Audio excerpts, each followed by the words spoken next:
Ancient walls and towers, for this is one of the world's most ancient cities, which now has motorways in its midst.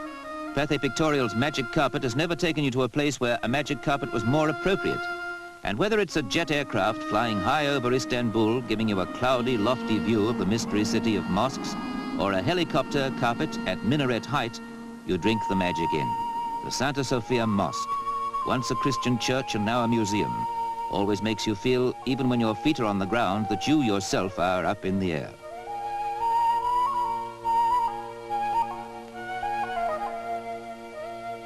The Golden Horn and the Galata Bridge, where at ferryboat level, they say, you'll meet everyone in the world who deserves to be called a human being, which seems unfair because here it's a man's world.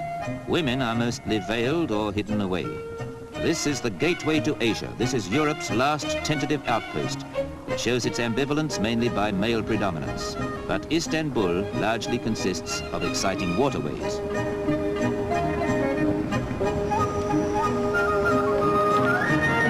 This Galata Bridge is Istanbul. People and mystery and manual labor. Here on the porters' backs, you can analyze life halfway between east and west.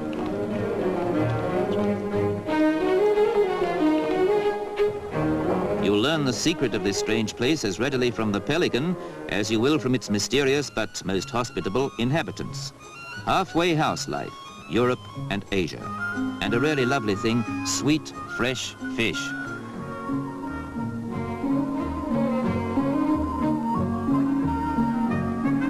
Fish from the Bosphorus, and the custom here is to grill it on charcoal. It's a custom that should spread because it's delicious. A curbside barbecue, conceived in the east and happily moving west.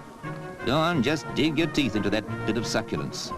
Or to savor the subtle flavors of the Orient, buy a bread ring and see how different and delightful it tastes. If you're anybody here, you have your shoes shined. They're dusty in 10 minutes' time, but you do it because you're floating on air most of the time in a city that's a million different places, itself split between two continents with only ferry boats threading it across that narrow, exciting waterway that divides us from Asia and dramatically links Russia and the Black Sea with the Mediterranean and the world at large. This waterway, among other things, is a city street with local transport.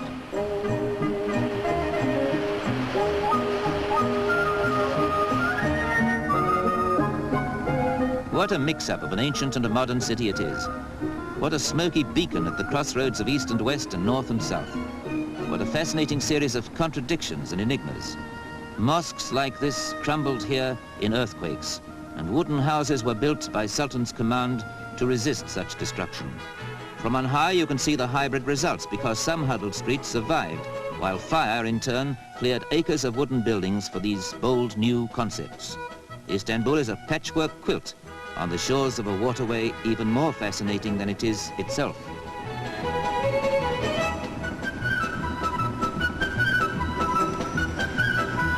We are cruising now on the Bosphorus.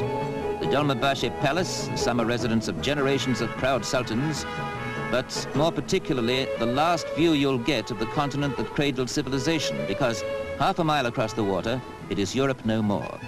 See the walls they built round the last bastion, Byzantium, later to be Constantinople, the Roman Empire's capital, now Istanbul, a city that is more eternal than Rome itself, which though changing, keeps its origins and its essence intact as it grows.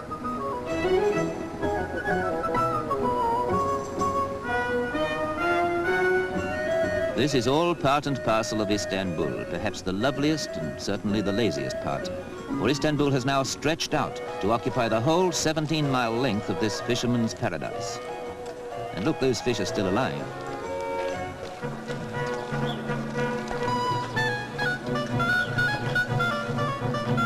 Here you buy blue fish or the famous Bosphorus swordfish slices, and a boy brings round coffee for you as you talk with a stallholder or haggle over the price, the same as in the bazaars.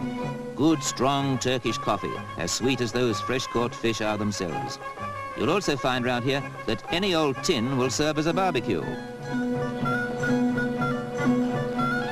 This scene could be on the Cornish coast or somewhere remote, and it's hard to believe it's part of a sprawling city that the Crusaders knew, a a strategic point on the map of the world, besieged in turn by Goths and Huns, Slavs and Arabs, and finally captured 500 years ago when this castle was built by the Turkish Sultan Mohammed the Conqueror. This was the stronghold from which he first attacked and then defended the city that he made the capital of the Ottoman Empire.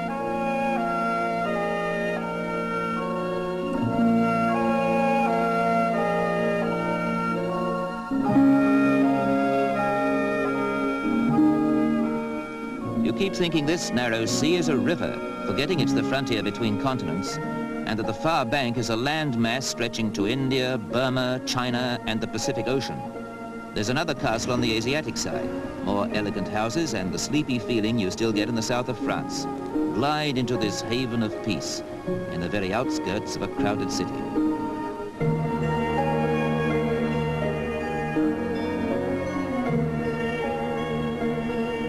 At intervals, you will hear the call of prayer to remind you that you're in a land of mosques and minarets. And at intervals, you'll hear the siren of a ship bound for the Black Sea, which is barely 5 miles away. For the rest, you might easily be on the Riviera, with its gay hotels and cafes in the sun. Istanbul and the Bosphorus have all this.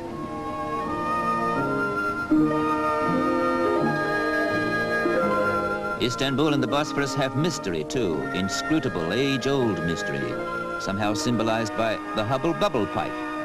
You order one at any restaurant, a glowing charcoal chip perched over the tobacco to keep it alight. You smoke and dream and contemplate, and the smoke is as wispy blue as the Blue Mosque, which with its 6 minarets is of all things the essence of this exciting place. There's no need to say any more about Istanbul. Imagination can do the rest.